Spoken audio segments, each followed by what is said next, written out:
Hi Kidz Klubbers, and welcome back to another crafty session. Today we're going to actually make two things, so I'm super excited with this.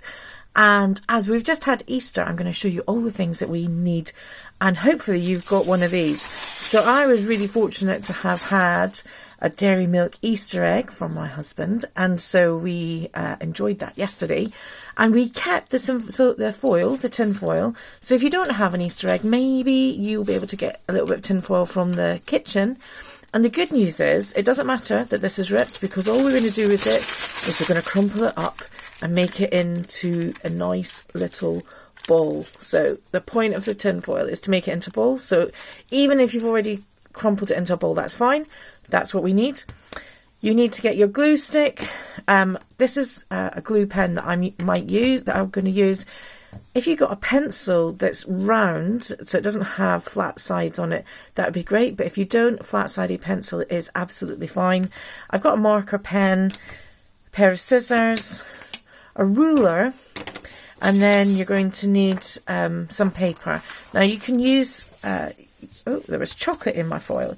You can use A4 paper, you can use newspaper, you can use an old envelope, anything. I've got this because I have lots of different craft paper. So you need a piece of paper. It can be as big or as small as you like. And then, because we're making two things, I've pulled out two pieces of card. And it doesn't matter if you don't have these. You can do this without having... These are just for the base. Maybe if you've been given an activity pack from us, you might have the big green folder. You could cut that up to use for this part as well. So what you want to do is you want to take your piece of paper and your scissors, and you're going to cut some strips that are about 3 centimeters in thickness. So as I say, it doesn't matter how long they are.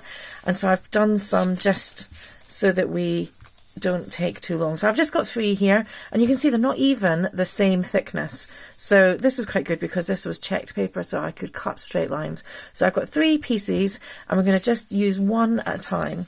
And I'm going to try with the orange glue so that you can see what I do. So I've just turned it so that it is now parallel to me. Sorry, need to know my numeracy here, my maths. And then down one edge, I am giving a small thin coat of glue. So hopefully you can see the glue. Then I'm taking my pencil. Now I was thinking about this because I'm left-handed, so maybe I do these things back to front for you guys. You might have to try a little bit. But I'm going to tilt the paper off to one side. So this is how I would do it being left-handed. And then the pencil is back in the position that the paper was in. And it's parallel to me. And then I'm taking the corner of the paper and I'm wrapping it round the pencil, and then all I'm going to do is I'm going to roll the pencil in the paper like this, pressing down where the glue is so that it's sticking all the way down. I'll make the other 2 strips up so that you can see what I'm doing again, and you just keep going. And then when you get towards the end, you might need to shift your pencil down every time. Oh, I think I've stuck the paper to the pencil. Oh, maybe I did it too tight. There we go. So when you get down towards the end, just add a little bit more glue so that it finishes it off.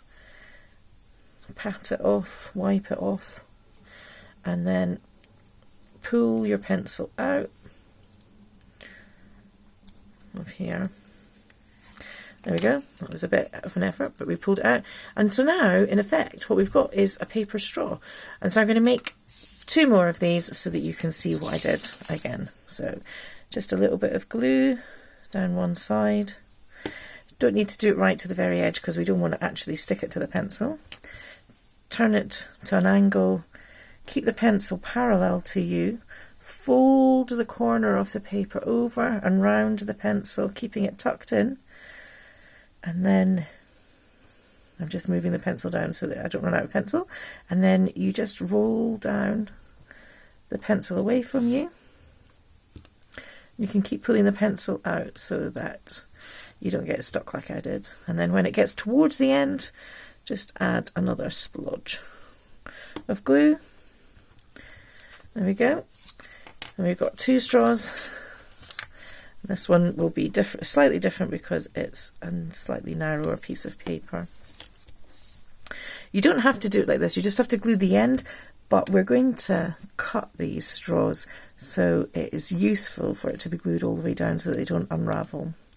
Alright, so fold the paper over, tuck it down under the pencil, and then just keep rolling like a rolling pin, but you're rolling the pencil away from you. Pull the pencil out. When you get to the end, give it a dab of glue. There we go. Wrap it over. And so now we've got 3 straws. And just let them dry for 5 or 10 minutes, and then you can cut them up to make whatever. But hopefully now you can see that we have got, if you don't have a drinking straw at home, we now have something that we can blow our foil with. So you're going to keep a couple of these straws for your game and for your opponent. And then, so I made probably, I'd go and make another 10 of these, if you can. And then what I did was I took my coloured piece of paper and I made a maze on the paper. And all I did was I just cut them. These ones are stuck inside each other, so I just slipped them in, and then I cut some of the straws to length, and I stuck them down with my Pritt stick. And with my marker pen, I wrote the word start and finish. And this, I think, was a little bit of a mistake, but you can design your own obstacle course. Then what you do when you want to play with this is you take your ball and your straw and you blow, and you have to try and blow your ball all the way around the obstacle course like this and get it back out. And it would be quite cool if you could play against an opponent and you could time to see who could do it the fastest. Maybe the best of 3. So if you haven't got a brother or a sister that you could play with, maybe you could challenge your mum or dad to play with you. And it would be a really fun way to do this craft activity. And when we do our Bible story today, you'll find out how this makes a connection to our Bible story. Then I did promise you 2 games, so the second one is very simple. I had 2 straws left out of all that I had made, and so all I did was I cut them in half. I stuck them to the ends, drew a halfway line with a circle, which is probably not very good. Then you put it in the ball in the middle, and then your opponents take their straws and they have to blow, and it's the person that blows in through the goal that scores. So my challenge to you is to find an opponent, maybe mummy, maybe daddy, maybe a brother or a sister, and I want you to play this game or the maze game for 15 minutes every day. And it will probably exhaust you to begin with, but it will be lots and lots of fun. So that is our 2 craft activities for Make It Monday. I look forward to talking to you in the next video. So take care. God bless. Bye-bye.